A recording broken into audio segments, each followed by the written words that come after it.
Carriacou, PT Martinique, all my Spice Islanders. Good morning, everybody. How are we this morning? Outside open all here, outside unlock. Set up all yourself as a bright and prosperous, marvelous, magical, magnificent Monday morning. It is October 4th, 2021. After another weekend inside, I know everybody excited to come outside and stretch the legs a little bit outside of your yard space because everybody was inside for the whole weekend.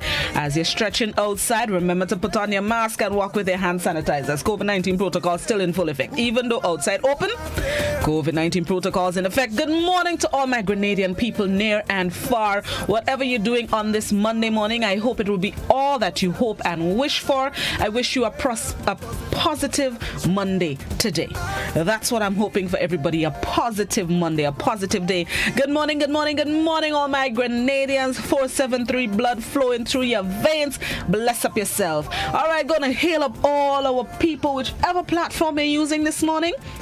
Those of you on the GBN, Grenada Broadcasting Network's Facebook page, the Grenada Broadcasting Network's YouTube channel, the website www.gbn.gd, GBN TV channel 7, 11, and 20. Good morning to the loyal listeners of Classic 105.5, 105.9, and all the folks on Party Grenada and Go To Fet Facebook pages.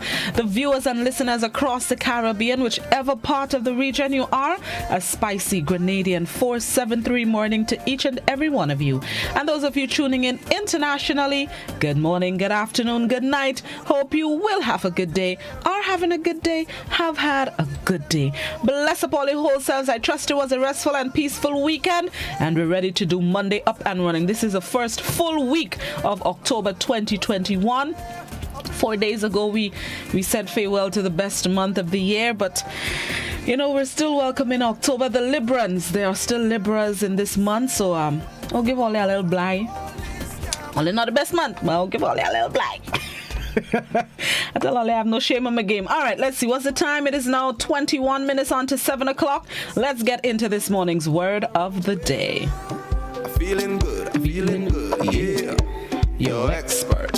Something different about today, yeah. Ooh, love me some Mr. Golden. All right, this morning's word of the day is cousin. Cousin, wait, not cousin as in brothers and sisters, children. Cousin as in C-O-Z-E-N,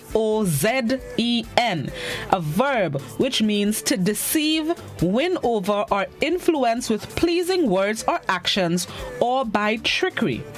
Cousin. Cousin is believed to come from the Italian word for a horse trader. Horse trading, as in the actual swapping of horses, usually involved bargaining and compromise. And in fact, the term horse trading has come to suggest any shrewd negotiation. It seems safe to assume that not all of these negotiations were entirely on the up and up. Given its association with horse traders, it is not too surprising that cousin, which comes from the word cazzone, C-O-Z-Z-O-N-E, suggests deception and fraud. The word this morning is cousin, C-O-Z-E-N, a verb which means to deceive, win over, or influence with pleasing words or actions, or by trickery. An example of the use of the word: 5-year-old Mimi managed to cousin her grandmother into buying her the stuffed bear. Another example of the use of the word: under the guise of a made-up charity, the scammers cousined people into giving them their credit card information. That's the word of the day this morning. Cousin, C-O-Z-E-N, a verb which means to deceive, win over, or influence with pleasing words or actions, or by trickery. Cousin, not C-O-U-S-I-N as in brothers or sisters, children. Cousin, C-O-Z-E-N, a verb meaning to deceive, to trick people. Trick people on stage. That's what it means, tricking people. All right, that is short of the story. So, a few situations come to mind. But okay, that's the word of the day on this bright Monday. Cousin. All right. Let's see what's the thought of today. Y'all know I always come with the positivity, and today, like I said, I want everybody to have a positive day. So my thought for today: I hope something unexpectedly wonderful happens to each and every one of you today. I hope something unexpectedly wonderful happens to you today, no matter what it is, even if it's a $5 that you were hoping for to pay the bus or to buy a tin of corned beef, or if it's somebody giving you a ride when you had your $250 there to pay for the bus, or somebody giving you an extra bottle of hand sanitizer, or somebody actually realizing they're too close to you and they step back and give you a 6-8 feet social distancing. I hope something unexpectedly wonderful happens to you today, no matter what it is, no matter the situation, and that you would recognize it, give thanks for it, and that you would appreciate it, and it'll bring a smile to your face. I wish each and every one of you a blessed, happy Monday morning. So my thought for today, it fell into place today. I hope something unexpectedly wonderful happens to you today. All right, let's see what is celebrated today. A few things are celebrated today. The first one that I would point out, because the little sweet tooth comes into play sometimes. One of the things celebrated today. Today it is Cinnamon Roll Day. I kid you not, it is Cinnamon Roll Day. This Cinnamon Day on October 4th sweetens us up with a Scandinavian pastry. This warm bun swirls together a yeasty dough in sugar and cinnamon. It can be served with anything and enjoyed anywhere. It brings a sense of comfort.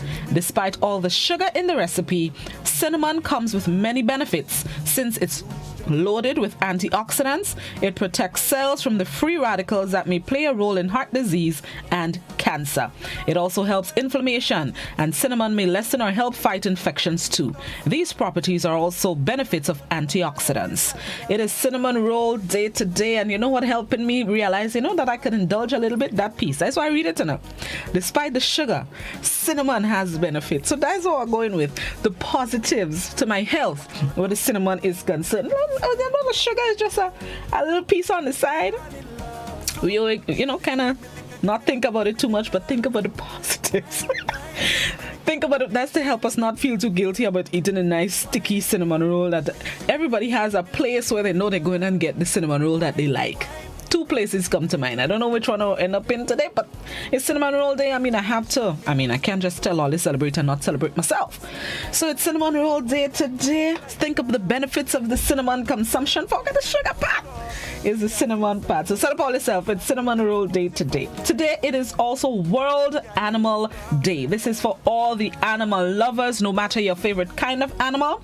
Today it is World Animal Day. Give your pets extra love up today. If you see a stray animal in the streets, feel free to feed it today.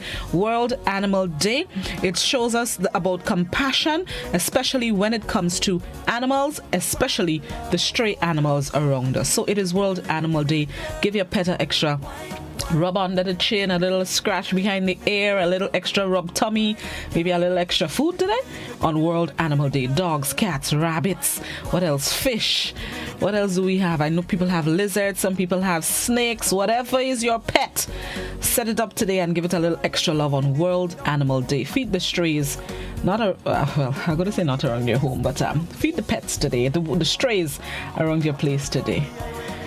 All right, it's now time for us to get ready for the news, but I'm just going to give you a little update on COVID-19. For the past maybe 2-3 days, our active cases have been under 1,000. Tell all you, I like to look at the positives. We are currently at 892 active COVID-19 cases as of last night. There were 115 recoveries, which is way more than the 57 new cases that we added yesterday. So we are starting to possibly see light at the end of the tunnel. We have been recording less than 100 cases, except one day in the last week where we recorded 101. But other than that, it's been less than 100. Active cases less than 1,000. Recoveries are more than new cases. The vaccination numbers are still slowly going up, but it's going up. I like to look at the positive. So that's the latest on the COVID-19 dashboard as of now. Karaku, I saw a dashboard saying you did not record any new cases on Saturday night. You recorded one new case last night. So Karaku is also in the mix as well. So let's continue to help the country flatten its curve, the COVID-19 curve, and do what you need to stay safe. Let's get ready for the morning edition of news. For those of you on radio and those of you on our visual platforms, we bring you Week in Review. Good morning, Grenada, on a magnificent Monday morning. We'll be right back.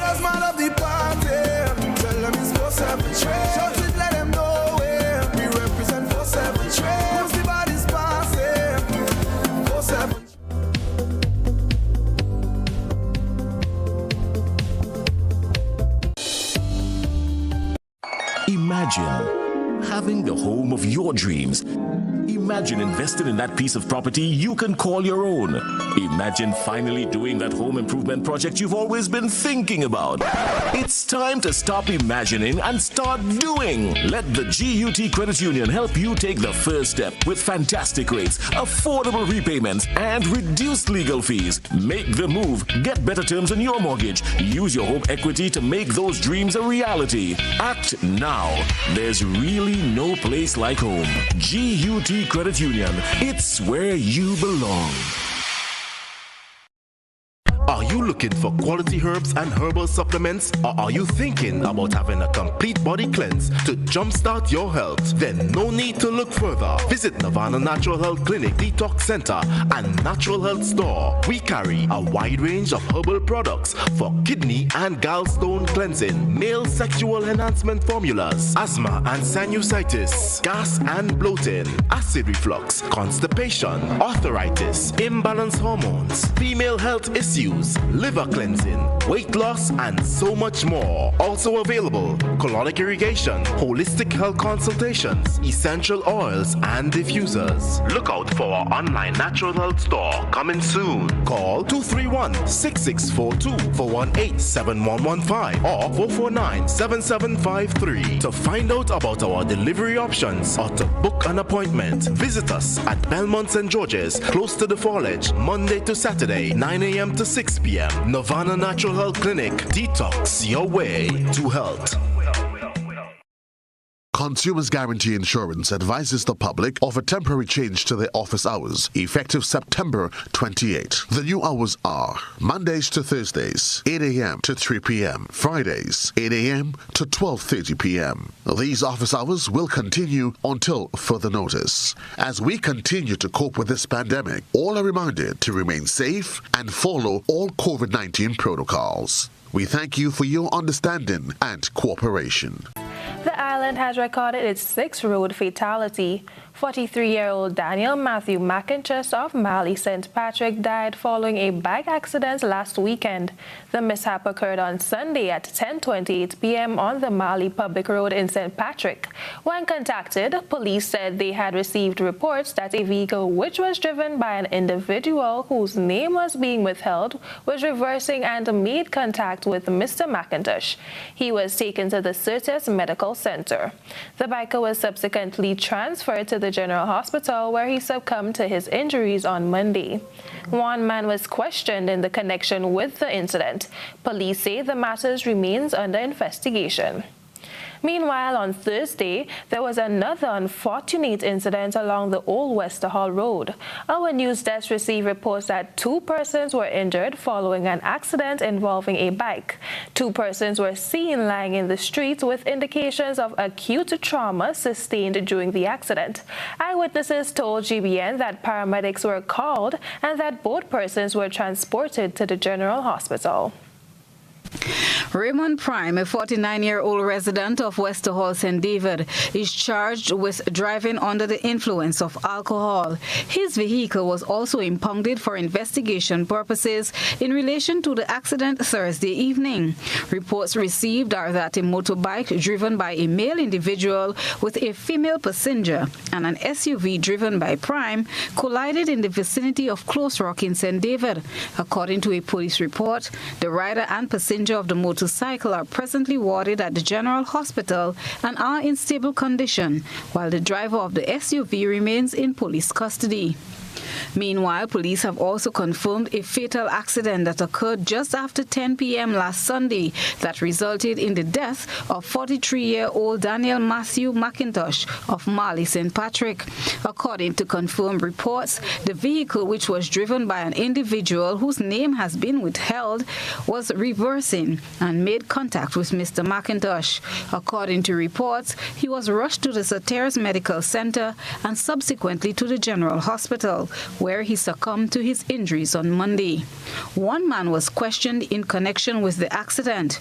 No one has been detained or charged with the said accident. Investigations into both accidents are ongoing. Chrislina John, GBN News.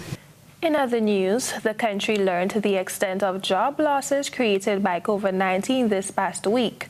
Minister of Foreign Affairs and International Trade, Oliver Joseph, reported to the UN that 14,000 people lost their jobs as a result of the pandemic. GBN's Sherry and Blackman Stevens followed his presentation and submitted this report. Scores of Grenadians have been on the breadline since the onset of COVID-19 in Grenada last year, and this was one of the issues brought into sharp focus at the United Nations General Assembly by Grenada's Minister for Foreign Affairs, International Business and CARICOM Affairs, Oliver Joseph. Preliminary estimate showing that the economy contracted by 13.7% in 2020. Stark declines were recorded in several sectors, most notable tourism and air transport. Unemployment rose from a record low of 15.1% in the fourth quarter of 2019 to 28.4% in the second quarter of 2020, with 14,000 jobs being lost as a direct consequence of the pandemic. Even as the country's COVID-19 cases are at their highest peak, with more than 120 people dead as a result of the virus, and the plaguing issue of unemployment remains, Minister Joseph said that government is realizing some signs of improvement in the economy. For the first quarter of 2021, show periods of decline in most sectors, including hotels and air transport. However, there are indications of improved economic activity relative to 2020, as evidenced by second quarter data available for most sectors. Visitor arrivals also increased during the second quarter of 2021 relative to the same period in 2020. This trend is expected to continue in the second half as vaccination rollouts increase and cross-border travel improves globally. As government prepares for the budget of revenue and expenditure for 2022, Minister Joseph told the UN the priorities for the budget are based on government's strategic policy agenda for recovery, transformation, and resilience. From the pandemic has been especially severe for vulnerable groups, particularly women, youth, and the unskilled, who are overrepresented in the tourism and informal sectors, which were hardest hit by the pandemic. 16 months after the first COVID-19 case was reported on island, the local economy continues to experience the lingering effects. For the first 6 months of the year, economic activity was below pre-COVID levels, but slightly above the comparable figure in 2020. Grenada was the last CARICOM representative to address the UN debate on Monday. Cherry and Blackman Stephen, GBN News. While the country grapples with the COVID-19, it continues to look to the future with hope.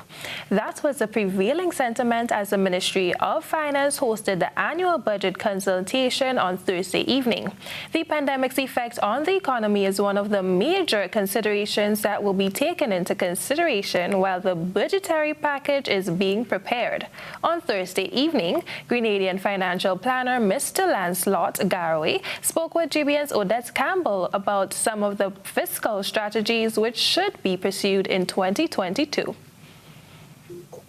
As mentioned a short while ago, At this time, the 2022 budget consultation is in progress, and we are now joined live by Mr. Lance Garvey. He's a financial planner. He's Grenadian. He's residing in Toronto, where he has his financial consulting firm.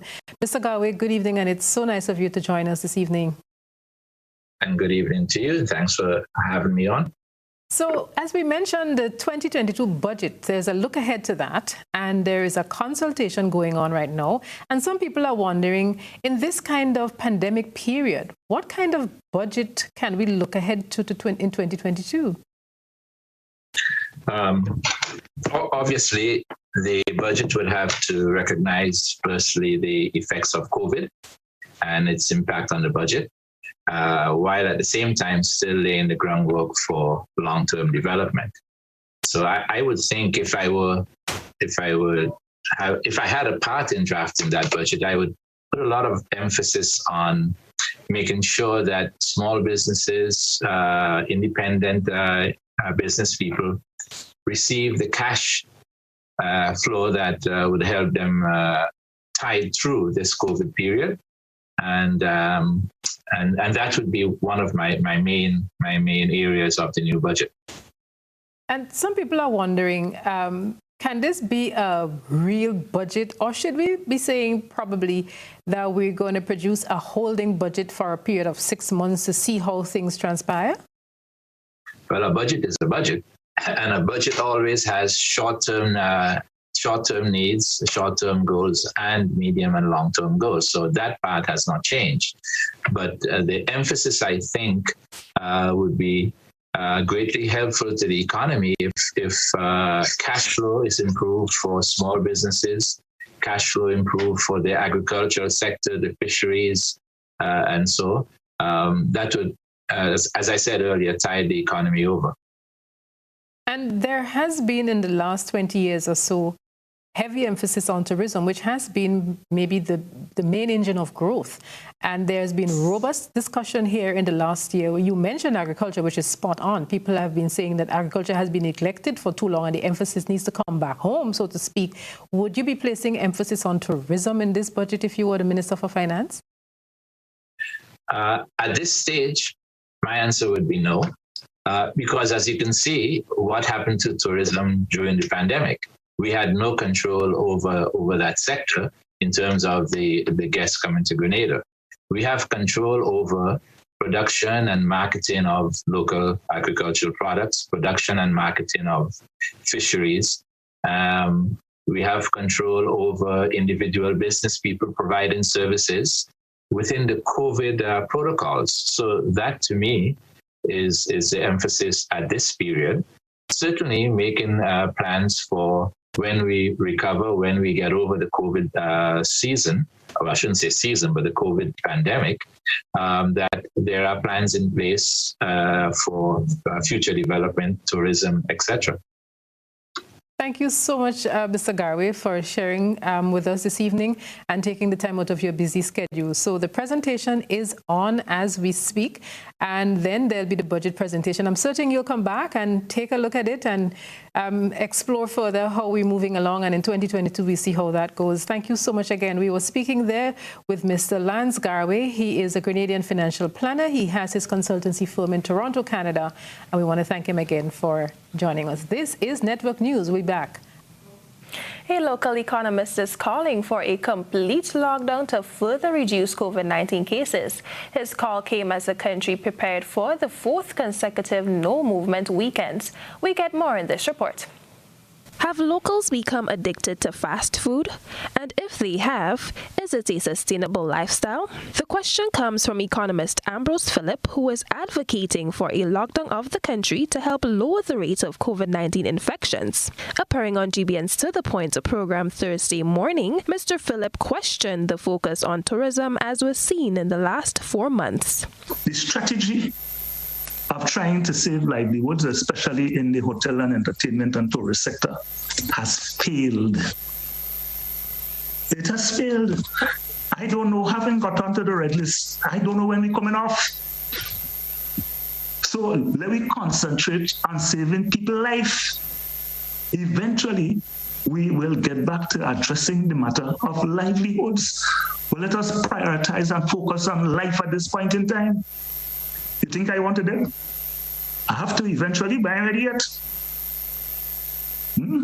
Let me focus on life. Mr. Phillip responded to concerns that locking down the country will result in too much hardship.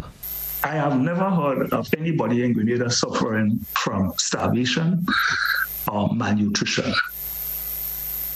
There is an abundance of food around us, except we have the notion that the only food that we could eat is macaroni and Kentucky and fries. If that is a perception that we have, then people in distress. The Grenadian economist believes that too much natural food, such as the main ingredient for the Grenada national dish, goes to waste. I had 3 breadfruit trees on my premises. 3 breadfruit trees. I don't know what to do with breadfruit. You reach a stage where I couldn't get a man to climb one of them. I mean, going up there, it's too high. I had to cut on one. Too much. There is not going to be starvation if we decided to shut down for a while. Unfortunately, it may encourage more pot on the roadside and all the rest of it. And you know what was going on with Potman, a symbol, and all the rest of it, right? But we're not going to be faced with starvation. I don't believe that this is a contest. Life before livelihood at this point. Because remember, I tell you, we're still in the first wave. We're still in the first wave. Are we going to get another 139 before the first wave done? Are we going to get another 139 before the first wave done and the second wave didn't even start yet? Oh God, let's deal with realism. Let me deal with realism. I ain't no scientist, right? And I ain't throwing down no mathematics and statistics for you. Let's deal with what is in front of us. Mr. Phillip told the To The Point host that there's one single question that needs to be answered. Why did we resist lockdown before? We resisted lockdown before because we saw a glimmer of hope in the hotel sector and in the SGU-dominated South.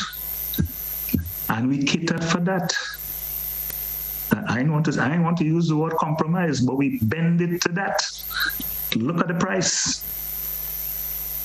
So again, Blossom, I ask you the question, how many more must die? Parents should learn how their children learn. That's the message from Principal of the Florida Government School and former President of the Grenada Union of Teachers, Marvin Andel. This marks the 3rd week since the start of the Michaelmas term that students have not returned to face-to-face or in-classroom settings.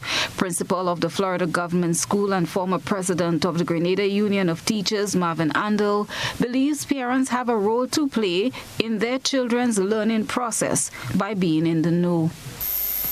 I think it is very important for parents to acknowledge that they have a new role in this dispensation.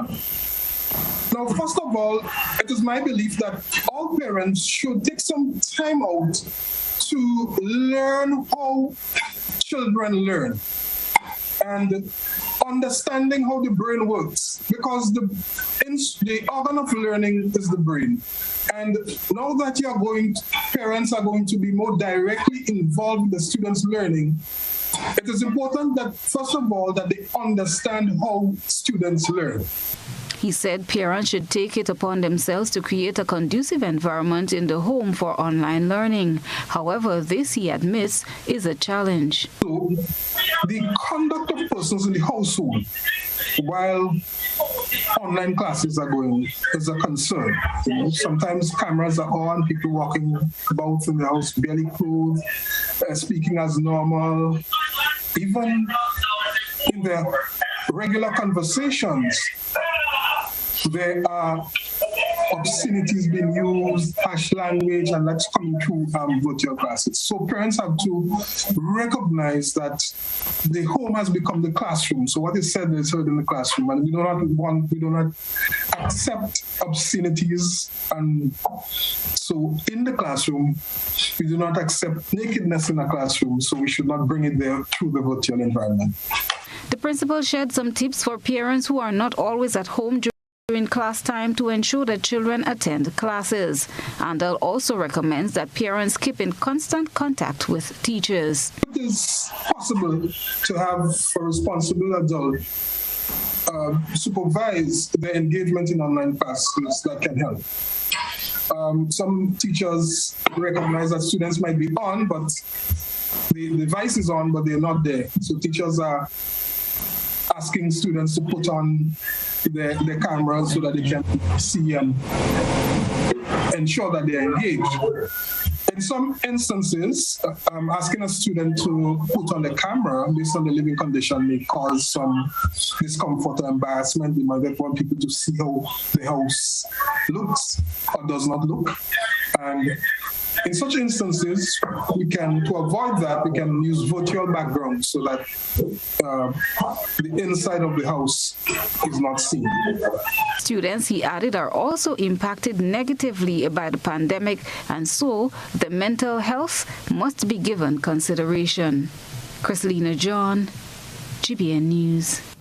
If you have a child in classes which write exit exams but you do not have internet access, then help is on the way. You will be able to get access to broadband internet services through the government's second stimulus package. The ICP program provides assistance for students in Form 5 and Grade 6. So far, about 500 families have applied. Joseph Kador followed the official launch of the project today and captured highlights of what is being provided. 1,500 households will benefit from the Internet Connectivity Program. It is part of the Stimulus Package 2.0, which is designed to bring relief to various sectors of the population. Coordinator Jeffrey Gilbert says this program has great significance at this time. This program has a very particular significance at this point in time. There's no need to remind us that we are operating in a pandemic. Schools are closed. The delivery of education and learning services are done via a virtual mode. And this is why this component of the program is so critical. We cannot stop, throw hands in the air because the COVID pandemic is here. Our children's education is critical. It's critical. It's a critical building block for the development of this country. Providing assistance to families so that their children can have access to the online platform. There's a tripartite approach to the project. So a parent, a guardian, is expected to make a contribution of $20 towards the program. The government of Grenada will contribute $30, and a telecom service provider will make a contribution of $54. So the total contribution is $104.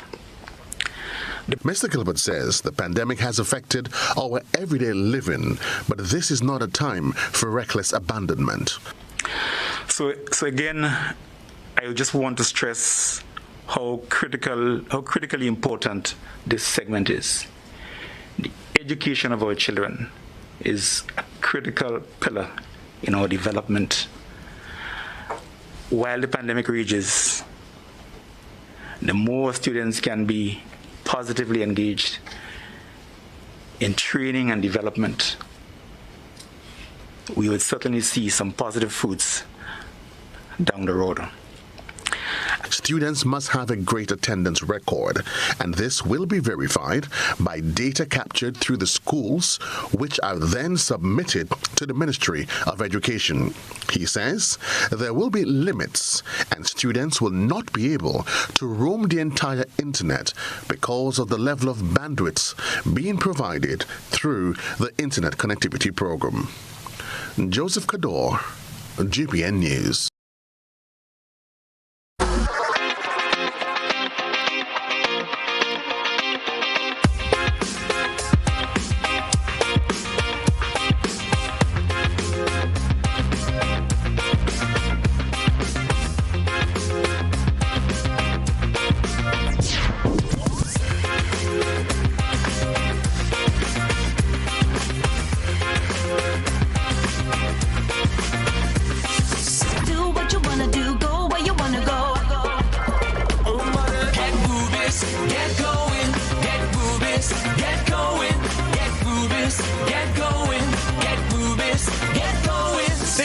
Ultratech gasoline and diesel. Available only at Rubis stations.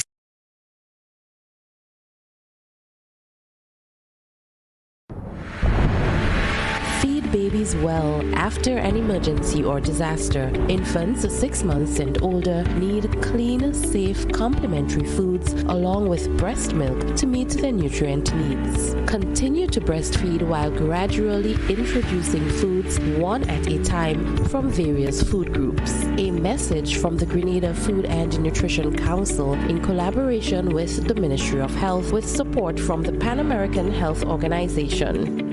The Croton scale insect, a new threat to our agricultural production, is now creating major damage to several plants. Mango, soursop, plums, guava, avocado, and crotons are among the main ones affected. Excessive sooty mold, black blight, is associated with this pest. Take action now. Cut and burn infested fruits and shoots. Do not move infested materials to other areas. Treat with horticultural oils and recommended insecticides. Request assistance from the Ministry of Agriculture. Follow all safety protocols when burning trash or applying pesticides. A message from the Ministry of Agriculture. Let's get tough on breed your larceny. It will destroy our economy. Larceny threatens our food security. Can hurt us locally, hurt us globally. To all the buyers, ask for license from all produce sellers. To all the people, 300 for police for them thieving fellas. To all the farmers, please don't steal produce from your brother. Then you sell it to traffickers, hotels and street vendors. Nah, man.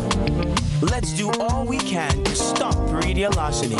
New vigilance, new laws, and a tough judiciary. Stop Grenada's organized business crime. It's time. To report breeder larceny, call 300.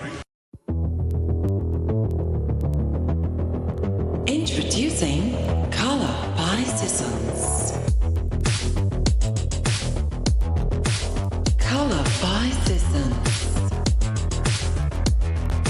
Color by Sissons. Color by Sissons. Color by Sissons. Color by Sissons. Need a quick, convenient way to pay your bills and avoid lines?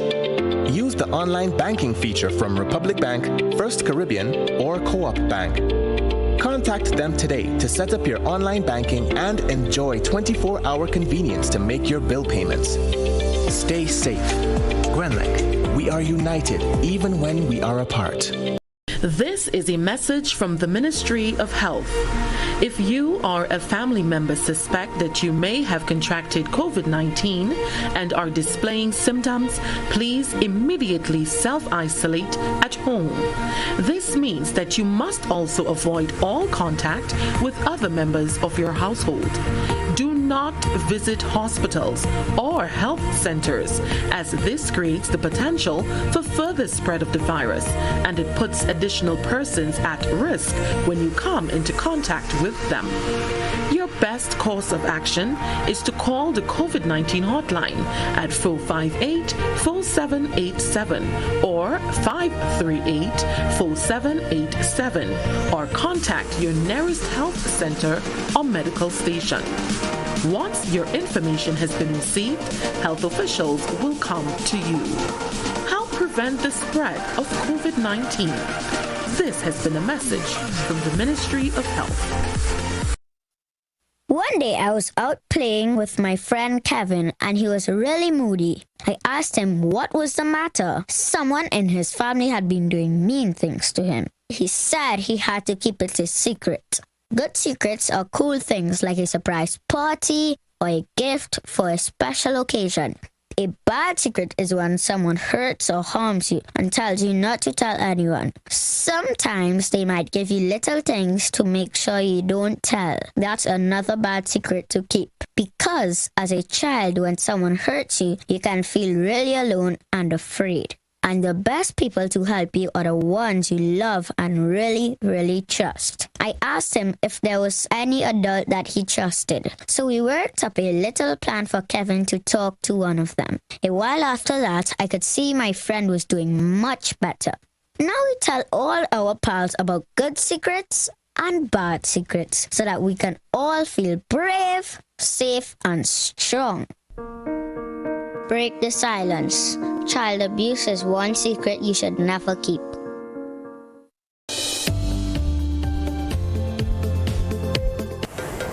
There's no better way to start your day than with me on Good Morning Grenada.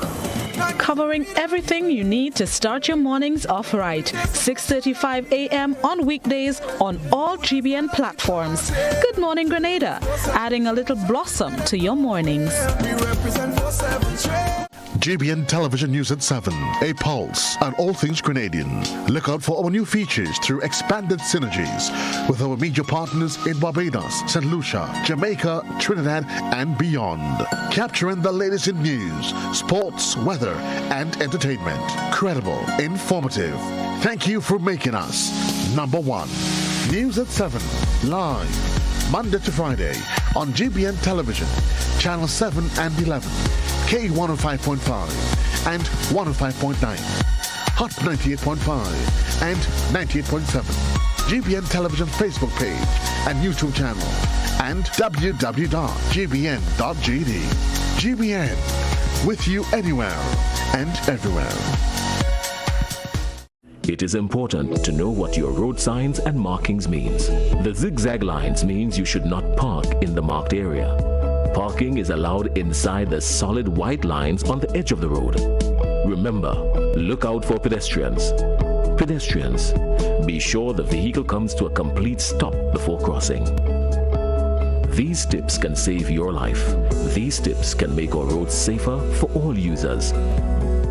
Be safe, be seen, be smart. A message from the Traffic Department of the Royal Grenada Police Force.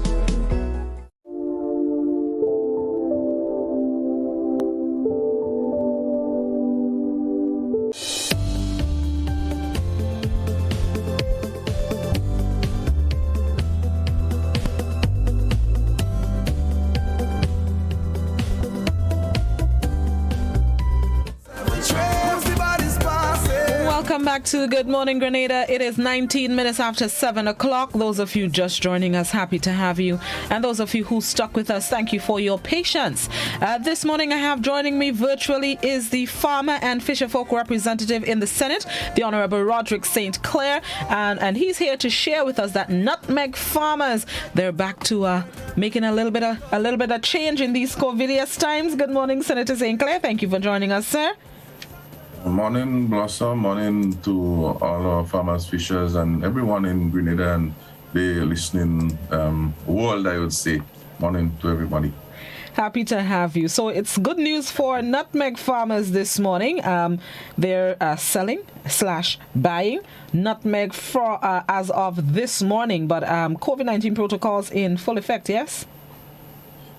Yes, Blossom, we had some challenges. We had the situation with increase with the COVID cases and so on in the country, and we have looked at the situation. We also looked at the impact it also was having also on our staff, and all of that interface. We had actually some of our staff having challenges of the COVID, and that would have caused a lot of strain also on our operations significantly.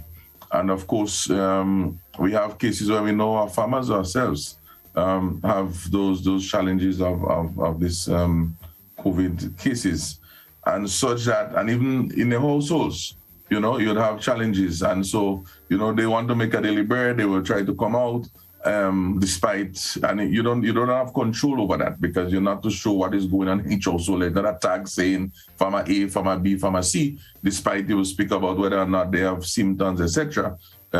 So we looked at it, and it arrived at a situation where we had to sort of put a halt a little bit. And at the same time, of course, we have nutmeg has been increasing. That's another important point that we need to make. So that increase And then you look at the situation from the government end trying to control and manage movement. We thought that would have been one of the proper thing to do. We look at what we are doing also to improve the movement. So this morning we stand back. I'm not sure if we may take another break for a week or two,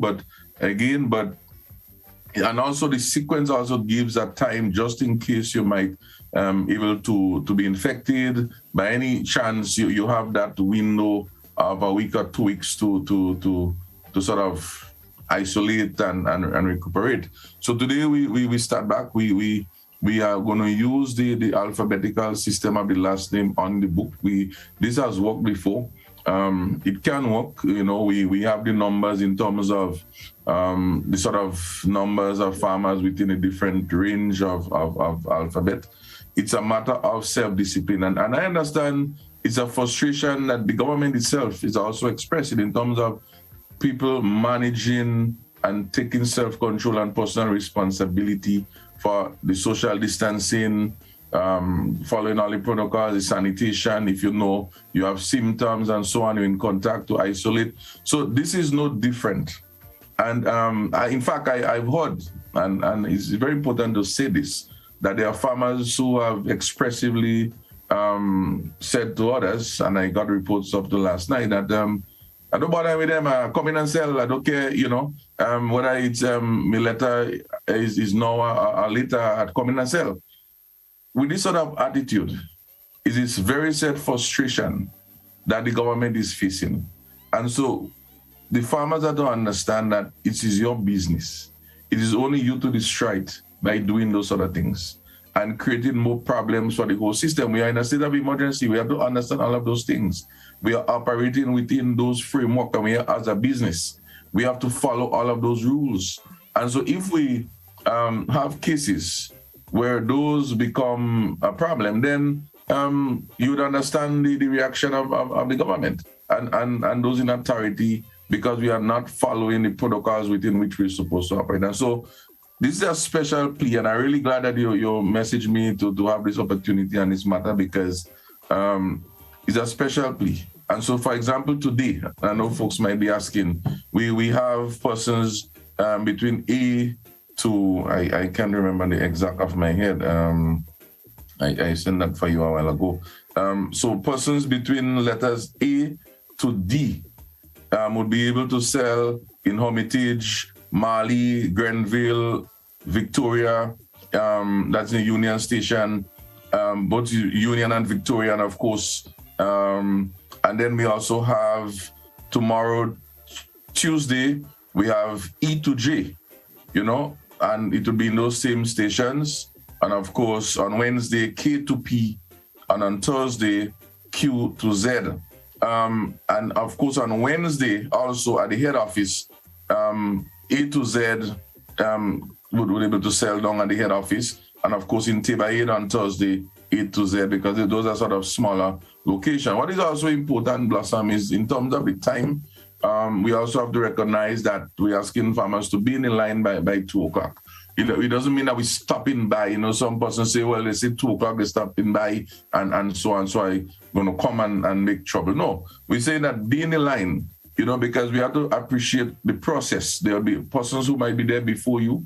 Also, we have to do our own internal administrative work, and of course, our staff has to be able to have time to go home at the end of the day. The nutmeg also has to pour out. You cannot keep nutmeg in bag for that extra time also, additional.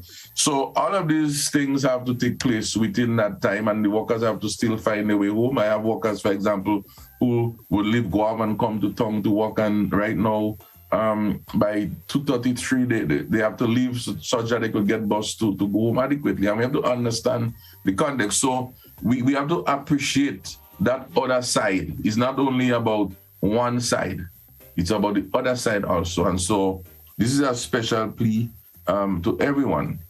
We have more days. Before we are buying like sometimes 1 day in certain places, sometimes 2 days. The farmers has been calling to increase the days, and of course we looked at it.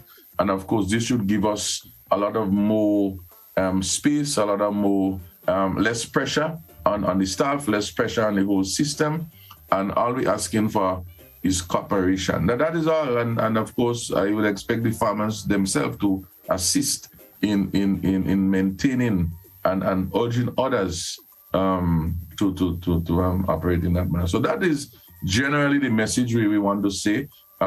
We may also take a break maybe for another week or 2 weeks, but we'll notify the farmers accordingly in that regard. It's not that we don't want to buy the nutmeg, but we have to look at all of those situations. We had cases blossom in some of our stations with 2-3 persons are down. You know, we cannot. We're not sure if our workers can give this over to the farmers. We're not sure if the farmers are the one bringing it to us and also spread it. So we have to be very careful.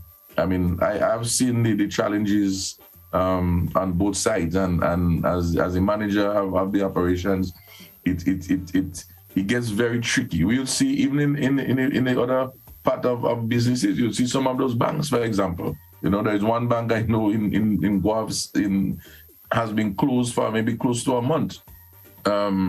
You also have Sotes in similar situation in St. Patrick. So we are really trying not to reach that stage of having to close because of staff is being affected and all of this. So it's a matter of precautions. And I think we need to all work together, understand, and be fair to each other in this matter. Things will improve, you know. We don't expect this to be like that all the time. So this is just a really special plea to our farmers. I know they are listening, I know they would get the message. As I say sometimes, you know, let something bad happen down the road and the whole world will know. And let something good and important need to happen and everybody seems to be like, what was that? I don't know. So let us be honest to ourselves for the greater good of all. Somebody on Facebook is inquiring when you will be buying in Guav and the alphabetical order it will happen. Right. Well, that person is listening very well. You would realize that we have not purchased nutmeg in Guav for almost a month now. And let me explain the situation. Guav is our main pool, if you want to call it, for processing our nutmeg for export farmers. I want to explain this. We have had some situations there with different infections and so on with the pool, with the workers. You have to understand it's a pool, it's a place that has close to 70 workers operating in tents. And so we had some situation where actually that operation was closed essentially for buying, processing, for well over 2 weeks, and we had to make different arrangements to at least keep basic turning of nutmeg and so on taking place.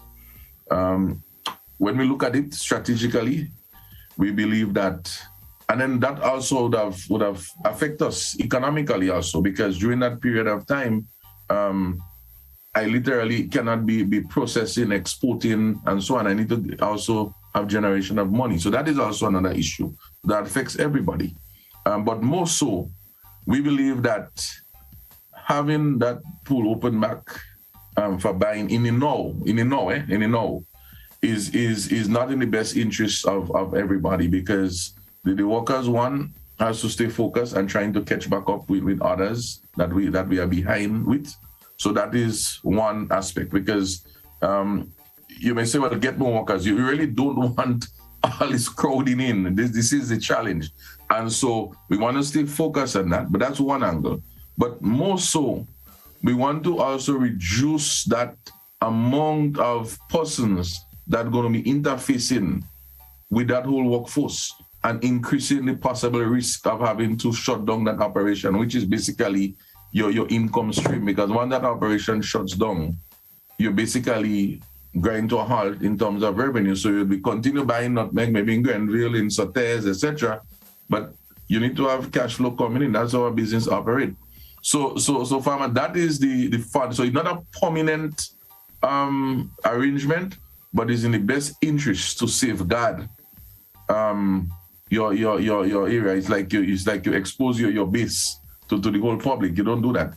and then the workers would go down, and once 1, 2, 3 workers go down, it's a highly populated environment. You know, we have done a lot to even improve right now the operations there in terms of spacing and so on of the workers, because the less workers we have, then is the less output we would get. So we have to maximize and strategize how to do that for the safety of the workers. And also we have to understand too that we're also working with reduced timing, particularly, for example, on Fridays. That's a big issue for us because, you know, we have to shut the operation down early.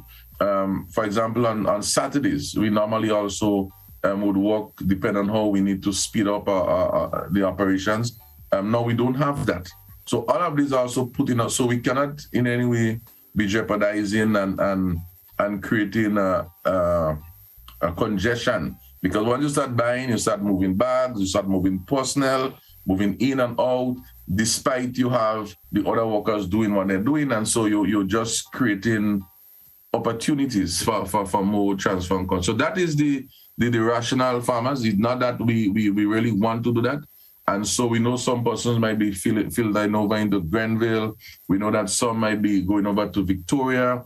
And then the other challenge you even face too, even for farmers, that you realize, even if you go to you may say, well, I could change it, but even if you go over to Gov, our main operating account there is with the bank that basically is closed its operation. So that is another inconvenience that the farmer will also have, in that even if you change the bank account within which you pay them, they will still need to go off the parish to be able to get service, to get the money. So all of these, I mean, that is just an additional part to show you. So if you go to, say, Mali, or you go to Union, or you go over to Grenville, you can easily service your payments, etc. So, but that is just on the side statement.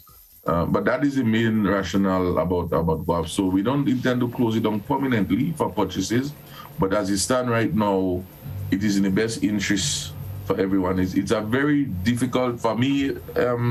Blossom, I would say, last year was a little bit easier with the COVID managing through that period, but this period right now, it's a challenge because you're not too sure when one worker might come down ill, and if they come down ill, how do you manage that? And then at the same time, you have the union also is concerned. What happened to the workers? You know, only last week I had a whole conference call with about 2 of them going through and so on. And say, but we understand. But at the same time, we have to understand the bigger picture. You know, one worker might be wanting to come back. You're not fully cleared.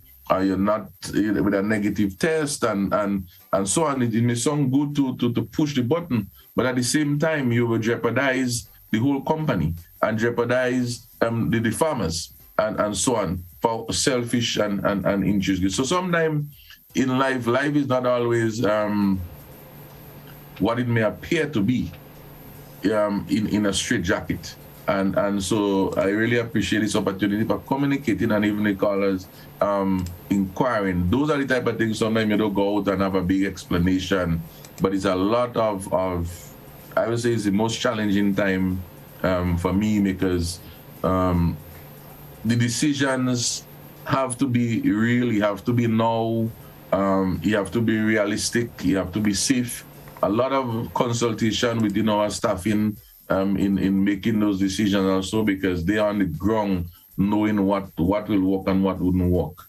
And I want to express the support, you know, for the staff too in this regards and the board in terms of the feedback and in putting together any final communication. You know, even at our head office, we have had our own challenges again because of the same disruptive nature. I myself have been mostly home working, and in fact, I think it's more intense working home than even working in the office, because from sometimes 6:30 you're on till, you know, working. But today in particular, I would be out checking all the different locations when I finish with you to see how things is going, get some physical feet on the ground, and you know, so we have that is going, and then we also have well, not persons may know, we also have what they call a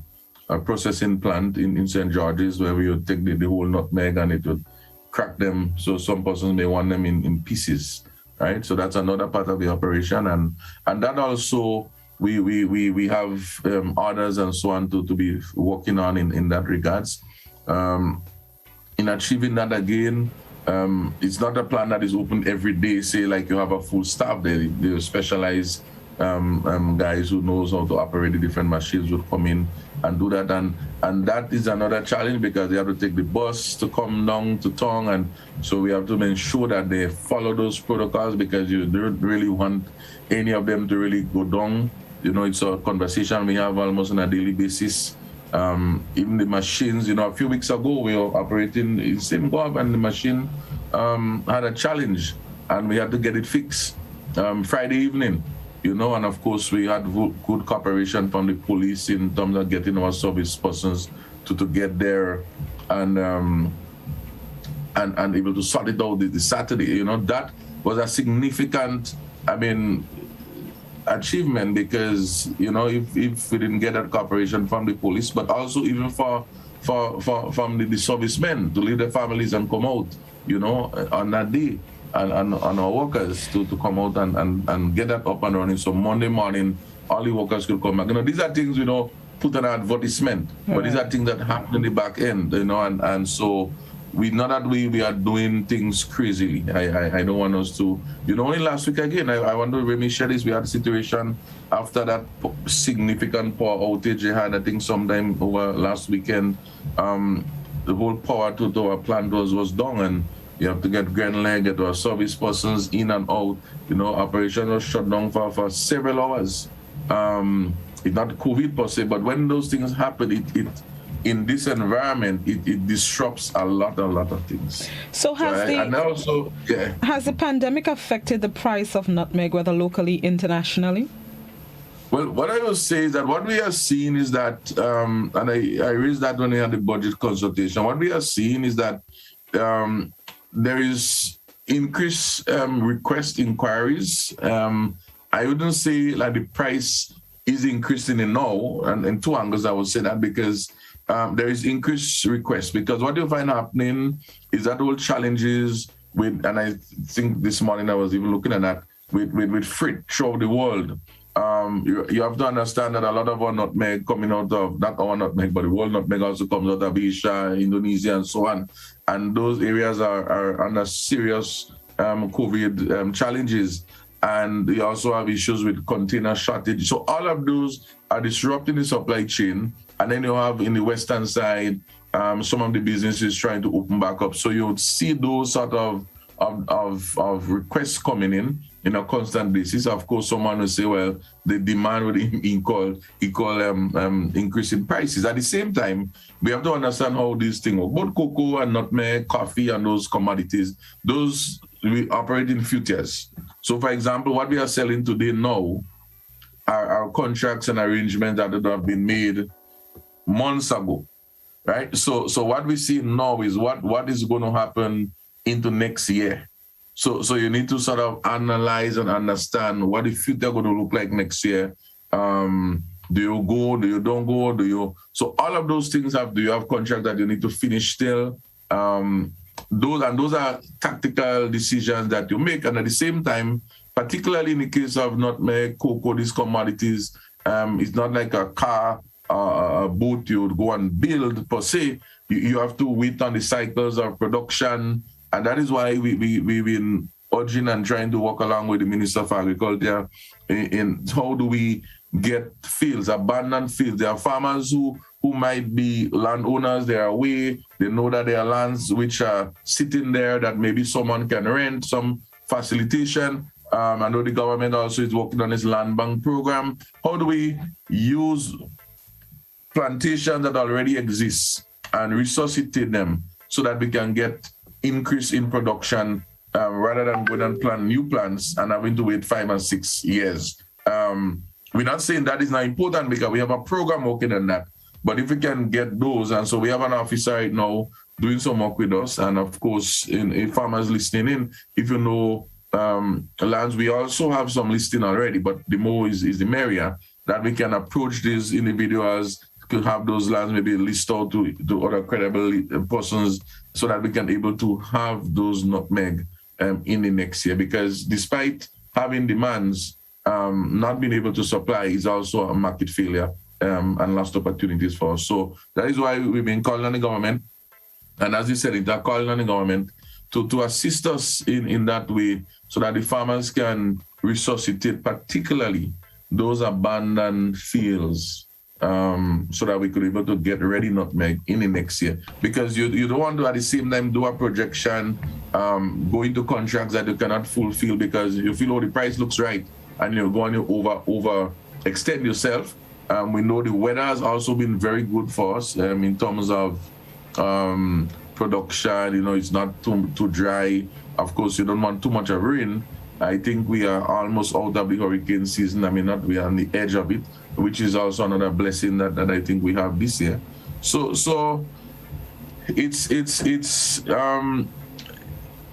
the opportunity for the future, I think, is good. We just have to make the right decisions based on the information. We can be trigger happy, but it's a long road ahead of us because we have to maintain and try to reduce this whole issue with the COVID. I think a lot of persons calling for the lockdown and calling for all of those things, and all those things sometimes sounds good to do, but from the business end, you realize when those things happen, you basically operation is short, revenue is short. So we have to find that balance. So far, I'm okay with as an individual, as a business, where we going, in terms of at least we have those times.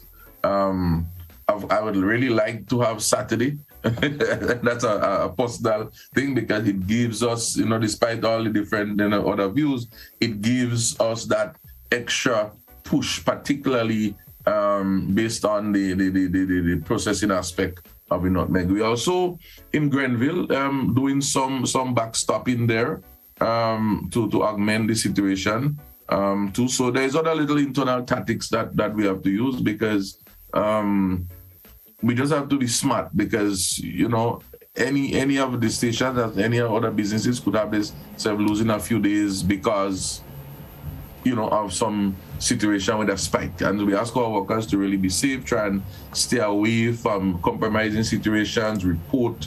That we have control over as much as possible. And so we're asking the farmers to use the same sort of wisdom as we work together to have a good future. It's time for us to close, Senator, but just before you go, very quickly, there's the reports of shortage of eggs on the local market. Is this a major concern or have things started to improve? Well, yeah, it's a major concern. It's not, I would say it's not unexpected, but it's a major concern. And the concern relates, Blossom, we have to understand what layers are for egg production. A layer is a board, is like a machine, is operating, produce eggs, 1 or 2 eggs per day. And if you are producing these eggs and you cannot sell those eggs, then what happens? Do you continue keeping this machine operating or do you shut the machine down? And the machine down, meaning that they would call the birds, they would slaughter them, sell them, and have less challenges because you need to be feeding these birds every day. We know the cost of feed challenges. We know all of those issues that we're not going to go into. But also, I think our farmers have also been, I would say the system has tricked the farmers, meaning that, yes, they were getting ready, remember, for the tourist season to be coming back, the SU to be coming back. So they would have done certain investment without any sort of support, I would say, economic support. And then you have the increase in the feed prices. And then things went down, and then what do you do? Like 2020, we be speaking of, and these birds will take like about 6 months to start producing eggs, maybe up to about 9 to go to full production when the egg sizes is much better. So what has happened here, it's a push and pull situation. And so anytime the signal goes back, then it's an issue. So despite, yes, there is accommodation to have this situation happening with some sort of limited import, temporary import. of course, we need to have commitments, and we have to stop this sort of discussion about tourism and agriculture. Yes, they have to work together. And to work together, you must have confidence and there must be trust among the parties. And the parties must have a platform within which they must be communicating. And so if the Ministry of Agriculture and Trade and so on and the government is in such sync, then we need to have that dialogue. Of course, right now, I chair a committee. We should be finalizing this report for the minister soon regarding poultry. We are in full dialogue with different stakeholders.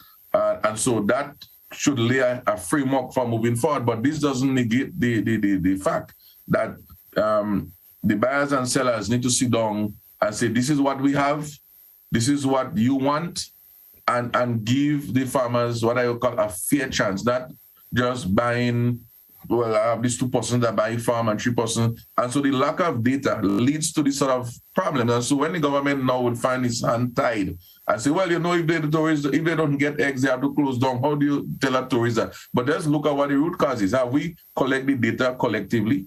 Of course, the Poultry Association has its own challenges. There is a new executive in place, and they are trying to put things together. The Ministry of Agriculture, which I call the mother and the father of the Poultry Association, need to do its due duty and be a mother and be a father. In fact, right now, for me, for the last 2 or 3 years, the Ministry of Agriculture has not have a poultry officer, which was there before. So you see, when things fall apart very simply, you know, it's like an abandoned child. You know, your mother gone away, your father died. Who is taking care of the children? Who is his foster parents? And so these are the sort of issues. And if we ask ourselves when last there was any serious dialogue to put things back right, yes, things may have gone off. To put things back right and give the sort of support that is required for a $40 million import bill, plus even maybe another 20 million local production, that's almost $60 million. What have we done as a country to really not here and support this thing? We cannot just say, oh, farmers are private sector, leave them alone. And then afterwards on the back end, what they would do? They would just quit. They would end up with challenges. So we have to stop that. But I am very hopeful. I think the ministers both are really showing great interest, and what we're calling on also is our public servants. Our public servants has to also step up to the plate and deliver, because they are the ones that are engineering things to happen. You know, is the ministers and so on is good, but at the end of the day, the pushing that paper, pushing that activity, going out in the field is the public servants. And so we need to unrattle whatever is holding them back and enable them to really do their work. Let's collect the data. And I call in also on the poultry producers that they need to stick together, not only in difficult times, but in good times. Because when you're in good times sticking together, that is how you're better able to make more progress. Energy is better used for that rather than fighting against challenges in difficult times. All right. Thank you very much, Senator St. Clair. Any final things that you'd like to share? Well, I would say that at the same time, as we're speaking here, we also have the fishing sector, which we are making some good progress. There's a co-group that I'm working with, Trevor and Jude and the others. And I think we are doing well. We have good cooperation again from the Ministry of Fisheries, the Minister, the PS, the new Fisheries Officer, Mr. Philip.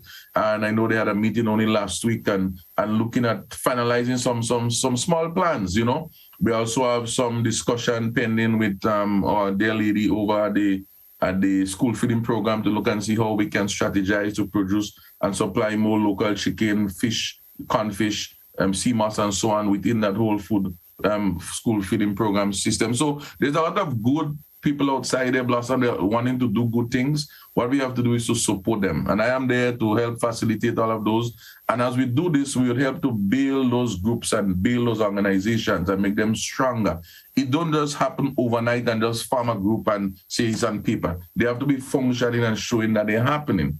At the same time, we also had a budget consultation which took place last week. There are some pointers that have lead to. For example, we need more support for the whole issue of the drying of the cornfish and the drying of the seaman. That is a big challenge for the farmers because when rain comes, then that becomes an issue. And there's great opportunity for those to product. Only yesterday I was speaking to Mr. Merriman in the north of the country regarding sea moss, and they are looking at doing some sort of gel with some of the indigenous varieties of sea moss. So I'm very excited even about that value-added option that they're looking at. So this, I will also submit a sort of 1-page, 2-page paper to the government in addition to previous contribution we and make, hopefully that it gets to them in time for additional consideration within the whole structure of the budget.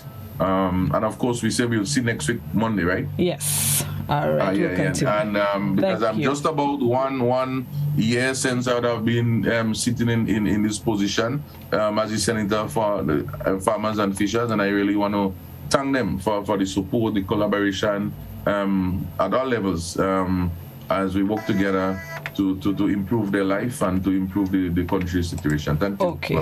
Thank you very much, Senator Sinclair. We'll chat on Monday, God willing. Stay safe, enjoy your day, and a good day of nutmeg buying. All right. Farmers and Fisherfolk representative in the Senate, Roderick St. Clair, thank him very much for being our guest. Let's take a quick break and come back and join Just School Media for Traffic Cam. He's in the skies this morning. We'll be right back.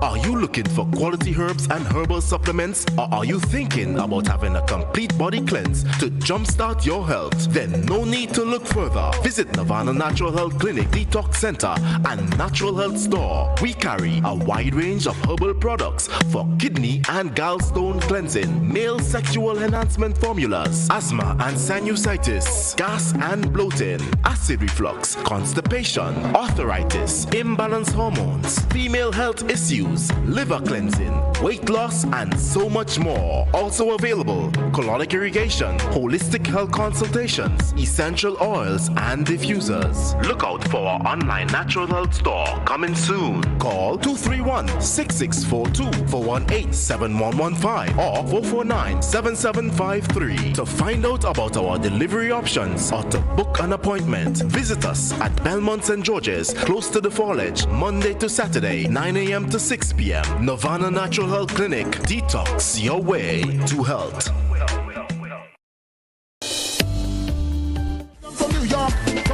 Just Cool Media is in the skies this morning for Traffic Cam. Let's hear what's happening on the outside. Always excited when I see the drone in action. Let's see. He's over what that looks like, the Roy St. John playing field. Let's go over. So loading cargo to carry on to other destinations.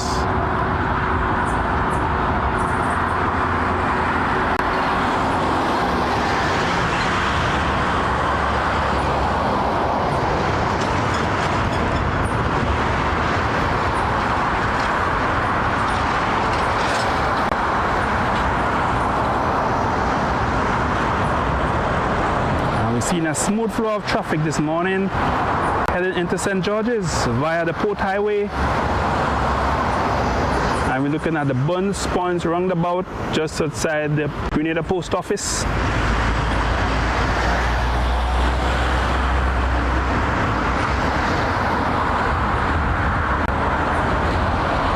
And look at our beautiful carnage this morning. Historic, beautiful.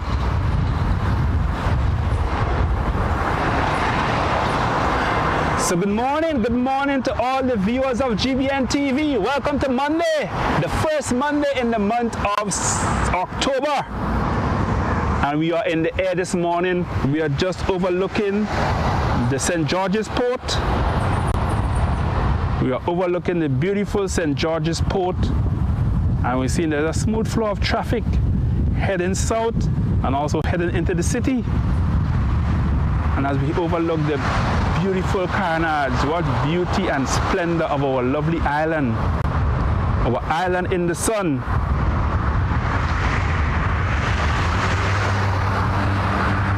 And now as we talk traffic, we see there's a lot of vehicles on the port which are there waiting to be cleared and to be on the road to add to the amount of vehicles that we have on the road already.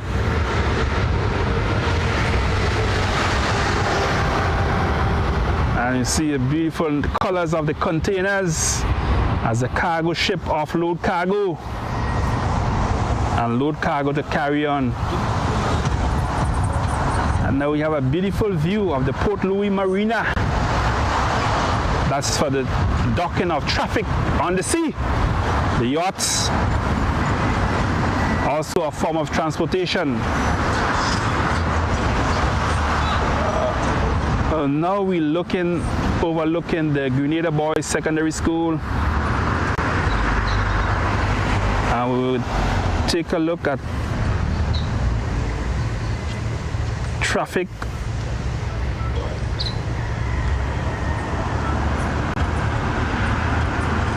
We see there's a smooth flow of traffic. Smooth flow of traffic heading south on the Kirani James Boulevard, and also smooth flow of traffic heading into the city. We're just overlooking the Arlene Fancy roundabout.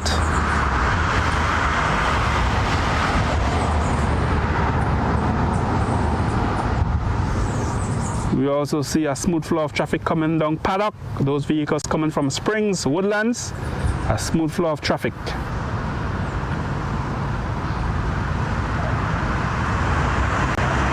And apparently there is no warden on duty this morning. No warden on duty at that intersection this morning.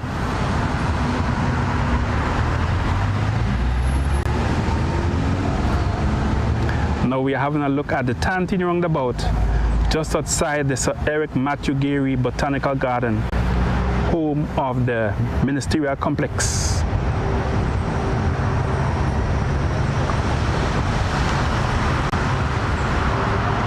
And we just want to extend our condolences to all those who have lost loved ones in the last week and over the weekend. May God comfort and strengthen you during this difficult time.